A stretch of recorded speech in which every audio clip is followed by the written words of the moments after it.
For decades, John Wayne's darkest secrets were kept in a Newport Beach mansion. When he died in 979, his house was immediately sealed, and every photo, letter, and personal item was locked away for over 30 years. In 2011, the doors were finally opened, and what they found inside stunned everyone. Record-breaking movie props and a shocking will that tore his family apart. This is the story of what happened to the Duke's fortune. John Wayne was born Marian Robert Morrison on May 26, 1907 in Winterset, Iowa. When he was born, he weighed 13, which was so unusual that as early as 3 years old, he almost died when he fell into an icy creek. A stranger who was passing by saved him, and that event showed the kind of strength he would carry with him for the rest of his life.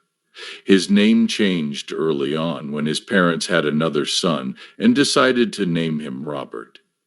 Marian's middle name was changed to Mitchell. This may seem like a small change, but it was a sign of bigger changes to come. In 1914, the family moved to Glendale, California, because his father's business failed there. Marian earned the nickname Duke because of his Airedale Terrier, also named Duke. The two were always together, and local firefighters started calling them Big Duke and Little Duke. Marian liked the name, and it stuck. As a child, Marian loved football.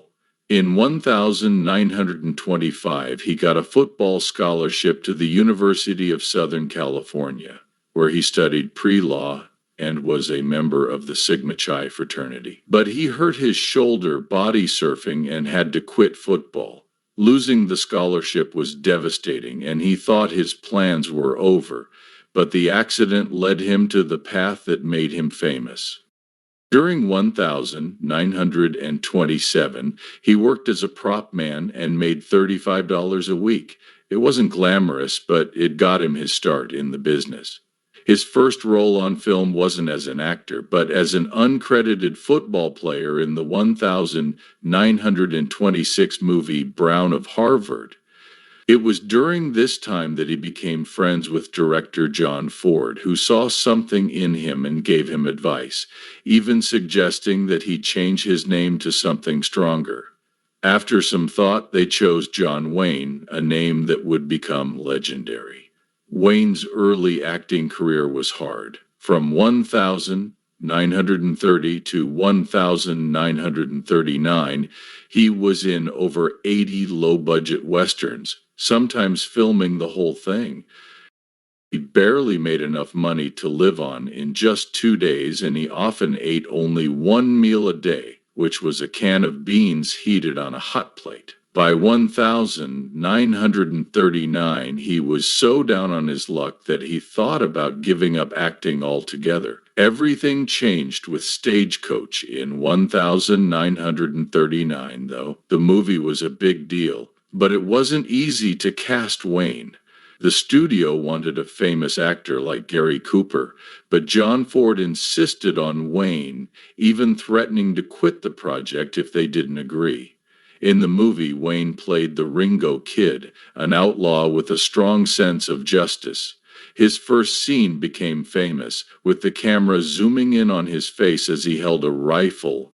Wayne was so nervous that it took 27 takes to get it right. Stagecoach was a hit, nominated for 7 Academy Awards and winning 2. Wayne's performance made him a star overnight, even though he was paid only $3,700, much less than other big-name actors. It changed his life.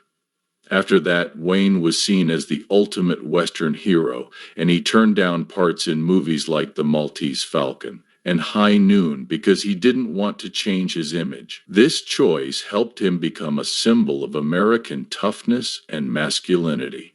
John Wayne and John Ford worked together for more than 50 years.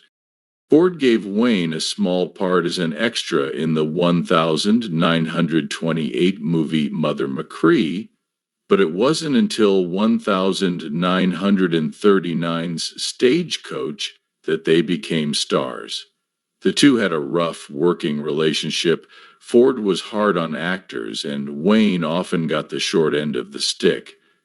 But on the set of The Searchers in 1956, Ford made Wayne redo a simple scene where he picked up a gun 17 times in front of everyone, which embarrassed him. Wayne never complained, though, because he thought Ford's tough style helped him give his best performances. The Searchers wasn't even nominated for an Oscar when it came out, but it's now one of the best movies of all time. Donovan's Reef, their last movie together, almost didn't happen. Wayne wasn't sure he should play the part because he thought he was too old for it, and Ford was also sick and struggling with alcoholism. But Wayne persuaded him to direct. The movie was shot in Hawaii, where it was unbearably hot, sometimes reaching 100-degree Fahrenheit, and Ford got shingles so bad that he had to direct some scenes while lying on a stretcher. Despite these problems, the movie was finished and did pretty well. Unlike their serious westerns, this movie was more of a comedy, showing they could work in different styles even near the end of their careers. In the 1949 movie Sands of Kojima, he played Sergeant John Stryker, a tough Marine. At first, Wayne didn't want the part because he thought it was too similar to other roles he had already played. Herbert Yates, president of Republic Pictures, had to personally convince Wayne to take the part by offering him $250,000 and a share of the profits, which was a huge amount of money at the time. The movie was hard to make because director Alan Dawn wanted the battle scenes to feel real, so they used real flamethrowers and explosives. This led to injuries on set, including one explosion that knocked Wayne out for 30 minutes. Filming stopped for 2 days. The movie also included real footage from the Battle of Kojima, thanks to the U.S. Marines. Corps allowed the filmmakers to use rare combat footage that was so well blended with the staged scenes that many people thought the whole movie was real. One famous scene showed the flag being raised on Mount Suribachi using the original flag from the battle. 3 of the Marines who raised that flag even appeared in the movie. Despite the movie's success and Wayne's powerful performance, it lost the Oscar to Broderick Crawford for All the King's Men. Wayne was upset about the loss, and it would be 11 years before he was nominated again. Wayne had wanted to make the movie for more than 15 years and had to mortgage his house, cars, and even his boat to pay for it. The production cost $12 million, which was a lot of money at the time, and Wayne insisted on building a full-size replica of the Alamo in Texas, which took 2 years and more than 105 million adobe bricks to finish. Everything was historically correct, right down to nails from the 1830s. The set became a tourist attraction and stayed open until 2009. Filming the Alamo was a huge undertaking. Over 7,000 extras and 1,500 horses were used, and the filming took place over 79 days, in temperatures that sometimes reached 110 dF. There were also accidents. In one scene, an extra was hurt with a bayonet and needed 26 stitches.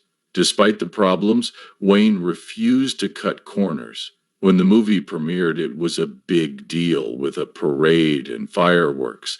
It got 7 Oscar nominations, including Best Picture, but the box office didn't cover the huge costs, and Wayne wasn't even nominated for Best Director, which hurt him a lot.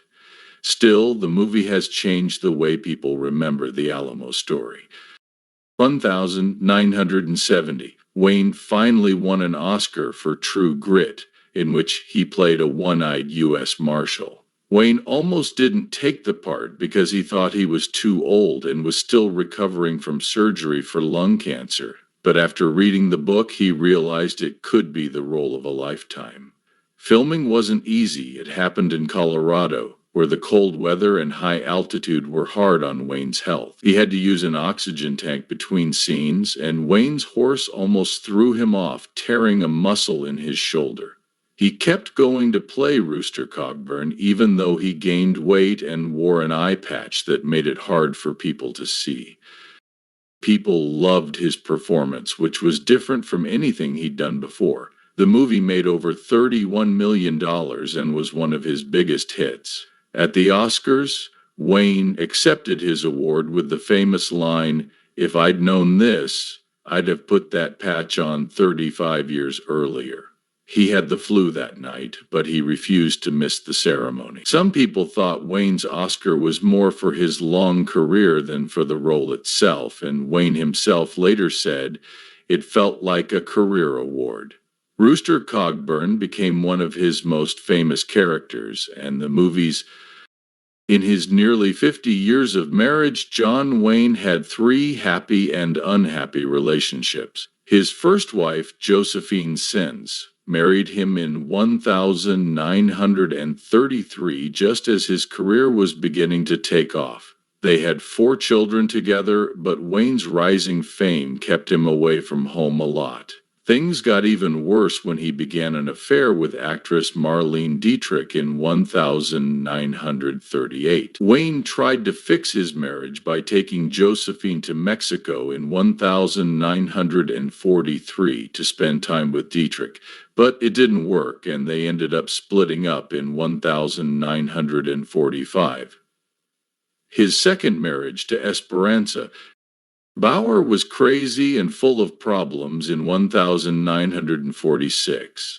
Esperanza, a Mexican actress, was very jealous. She thought Wayne was having an affair with his co-star Gail Russell while filming Angel and the Bad Man in 1947. Her anger reached a peak one night when Wayne came home late from a party. Esperanza was so drunk and angry that she grabbed a gun and tried to shoot him as he walked in the door. Luckily, no one was hurt, but their marriage didn't last long. They got a divorce in 1954. Wayne's third marriage to Para Pete began in 1954, and they were married until his death in 1956. Things seemed more stable for a while after they had 3 children together in 1979, but by 1973, Wayne and Pilar had split up. Wayne then moved in with his secretary, Pat Stacy. Even though they didn't live together, Wayne and Pilar never got divorced. Wayne's affair with Marlene Dietrich was well known in Hollywood. It began while they were filming Seven Sinners in 1938 and lasted for almost 10 years. Wayne was still married to Josephine at the time, but that didn't stop him from spending nights at Dietrich's house. They were deeply in love and wrote letters to each other, sharing their feelings openly. Dietrich even used her as a model. In order to help Wayne's career, Dietrich made sure he got lead roles in movies like The Spoilers and Pittsburgh in 1942. Their affair ended in 1947, but they stayed close friends for the rest of their lives. One of Wayne's most talked about friendships was with Marian O'Hara. They were in 5 movies together, starting with Rio Grande in 1950 and ending with The Quiet Man. In 1952, fans loved their chemistry so much that many thought they were a real-life couple. O'Hara joked that an old woman on the street thought she was Wayne's wife, and Wayne's kids called her ATI. Ada's grandson said that Wayne and O'Hara did date for a short time, but that it wouldn't have worked because they were both too stubborn. However, O'Hara stood by Wayne until the end, when he was dying of cancer, and helped him get a congressional medal to honor his legacy. In his last years, Wayne found comfort with Pat Stacy, his secretary. After he and Pilar broke up, Pat became his partner and caregiver. She was 34 years younger than Wayne, but they had a deep connection, and Pat stayed by his side during his cancer treatments, taking care of his life and making sure he had support. They lived together from 1973 until Wayne's death in Pat wrote a book called Duke, A Love Story in 1983. It was about their relationship and showed a softer, more vulnerable side of Wayne that fans rarely saw. Pat never got married and spent her whole life honoring Wayne. She died in 1995. In 1964, when John Wayne was 57, doctors told him he had lung cancer. This was shocking, but not surprising, since Wayne had smoked up to 6 packs of cigarettes every day for years. To save his life, the doctors had to remove his left lung and 2 ribs. The surgery was dangerous, with only a 50% chance of success. But Wayne made it through. Wayne chose to tell everyone about his illness, even though his advisors told him it could hurt his career. He didn't care, though, because he wanted to help others by encouraging them to get checked for cancer. He even made up a nickname for it to make it less scary. In 1965, a year after his surgery, he was in a TV ad for the American Cancer Society, where he asked people to support cancer research and take the disease seriously. But Wayne's cancer wasn't over. In 1979, he found out he had stomach cancer. Wayne didn't stop speaking out from his hospital bed. He recorded messages asking for more money for cancer research. Just weeks before he died, he told people, "They might find a cure for cancer without your help, but I wouldn't bet my life on it." Wayne's last movie, The Shoes, came out in 1976. It was about an old gunfighter dying of cancer, and it felt a lot like his own life. He was 68 years old when he filmed it, and his health was bad. He often needed oxygen breaks between scenes. But he was determined to do his stunts. In one scene, he had to fall. He was pushed several times onto a hard floor and never complained. The movie was a hit, and many people saw it as Wayne's farewell. To fit his strong image, Wayne even changed the ending so that his character would not be shot in the back. Wayne refused, saying, "I've never shot a man in the back in any movie." The movie made $13.4 million and gave Wayne a chance to say goodbye in a part that reflected his bravery. Wayne died on June 11, 1979, at UCLA Medical Center after a long battle with stomach cancer. His death was a big deal in Hollywood and among his fans. President Jimmy Carter called him bigger than life and a true American hero. And thousands of fans showed up at the hospital and his home with flowers, notes, and even cowboy hats. His star on the Hollywood Walk of Fame became a place where people could light candles and remember him.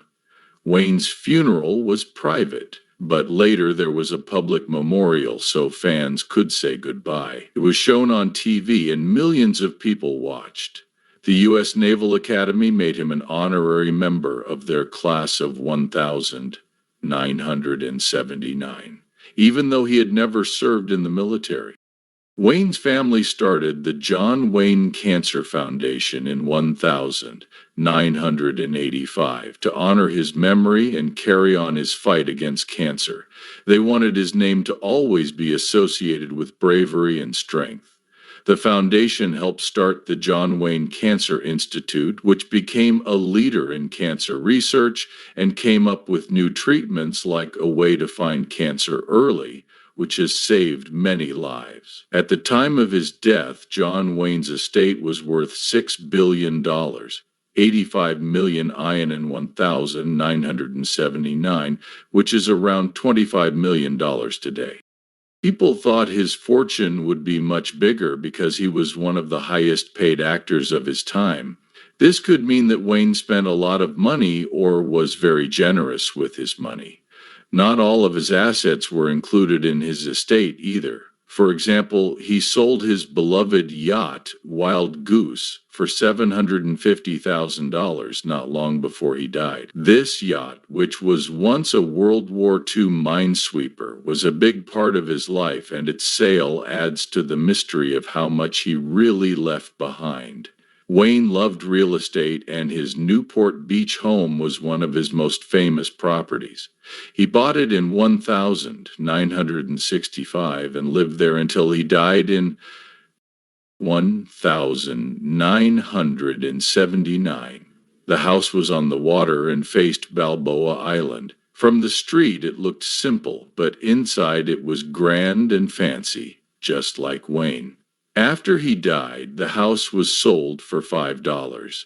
Before moving to Newport Beach, Wayne owned a 5-acre ranch in Encino, which was a lot of money at the time. He sold the ranch when he was 58 years old to live a quieter life by the water. He also had properties in Arizona and Washington, which showed his love for different landscapes and good real estate sense. Wayne once joked that moving to Newport Beach years earlier, when Wayne's will was made public after he died in 1979, it caused a lot of controversy. The biggest surprise was that he left nothing to his third wife, Pilar Petty. They had been married for over 20 years but had separated in 1973, 6 years before he died, even though they didn't get a divorce. Wayne left most of his estate to his 7 children from his first 2 marriages. This led to questions about their relationship and why Petite wasn't included in the will. The controversy continued in 2010 when Wayne's daughter, A.A., sued her brother Ethan and John Wayne Enterprises over her share of the company. They left her. Dividing Wayne's assets caused long-lasting problems, as shown by the fact that disagreements over his children's personal items and memorabilia made family fights even worse. In 2011, an amazing event happened for John Wayne fans. Over 700 items from his life and career were put up for auction. The big event took place on October 6th and 7th at the High Century Plaza in Los Angeles. Fans and collectors got a chance to own pieces of his personal life and movie career. Many of these items had been locked away since Wayne died in 1979, when his house was sealed off. After more than 30 years, it was like opening a time capsule. The auction had a lot of different things, like costumes, props, awards, and even furniture from his home. Some of the items were very special, like his scripts for The Horse Soldiers, which had pages folded to show finished scenes. Other scripts, like Wednesday Morning, were kept neat and perfect, showing how organized he was. There were also personal items like books, clothes, and his last driver's license. A collection of his colorful neckerchiefs, which he loved to wear, sold for. Some items sold for huge amounts of money. For example, Wayne's Green Beret from the Green Beret 1968 set a record for a costume hat by selling for $179,200. People loved it because it was from one of his most famous movies. Another big seller was his cowboy hat, which he wore in movies like Big Jake and the Cowboys. It went for $119,500. Wayne's Golden Globe for his role in True Grit also got a lot of attention and sold for $143,400. This award was special because it was tied to his only Oscar-winning role. Something so ordinary like his last driver's license sold for $89,500. Pieces of clothing like pants from the Alamo and a shirt worn in several movies sold for thousands of dollars. These items made fans feel like they had a real connection to him. The auction didn't just show his movie career, it also showed who he was as a person. One special item was a gold plate Winchester rifle he gave to a friend, Bob Shelton. It sold for $113,315 and showed how generous he was. His books, like history and military strategy, showed what he liked to read. One unexpected item was one of the most valuable items was a portrait of Wayne by the artist John Decker, which sold for $71,700. Wayne had kept this painting in his home, which showed how much it meant to him. The auction also included family photos, letters, and even his own furniture. These items gave fans a better look into his personal life and showed that he was more than just a Hollywood star. He was also a father, a friend, and someone with strong bonds to his family and the people he cared about. In 1971, John Wayne gave an interview to Playboy magazine that caused a lot of controversy. People were shocked by what he said, which showed his controversial views. The most talked about comment was when he said, "I believe in white supremacy until the blacks are educated to a point of responsibility." He was 63 years old and very famous at the time, but he had said similar things before. In the same interview, he talked about Native Americans and said he didn't think it was wrong to take their land, calling it a matter of survival. He even criticized the movie Midnight Cowboy, calling it perverted and using a homophobic slur. In 2019, parts of this interview were shared on Twitter, where a screenwriter called Wayne a terrible person. The tweet went viral and people started debating his legacy all over again. Some wanted him to be fired, while others argued about whether his words should define how we remember him.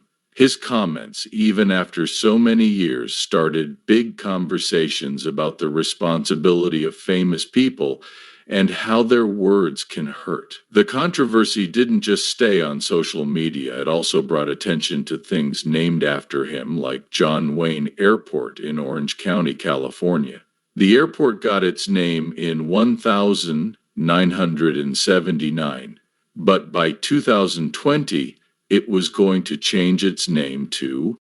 It was officially asked for a name change by the local Democratic Party, saying Wayne's comments didn't match Orange County's values of diversity and inclusion.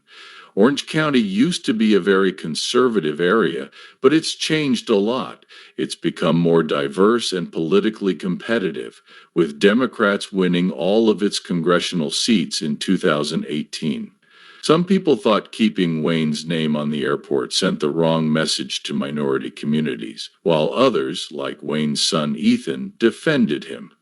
Ethan said his father wasn't racist and accused people of unfairly attacking his legacy. As of 2025, the airport still has Wayne's name on it. The debate over Wayne's legacy shows how difficult it is to deal with the legacies of controversial figures. The controversy also affected Wayne's alma mater, the University of Southern California, USC. In July 2020, the university decided to take down an exhibit about him in its School of Cinematic Arts. The exhibit had been there since 2012 and featured movie posters and personal items to honor him as a famous alumni. However, students and alumni began protesting in late 2019, saying that Wayne's racist comments made the exhibit unwelcoming, especially for students of color. After months of talks, the university made the decision to. Some people agreed with the decision, while others said it was wrong to erase history. This has raised a bigger question. Can you separate someone's art from their personal beliefs? Many fans say that Wayne's movies, like The Searchers and Rio Bravo, are too important to ignore.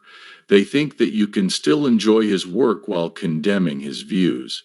But critics say that his racist comments and the stereotypes in his films make it impossible to do so. They also say that Wayne's movies often praised a version of American history that didn't show the violence against Native Americans.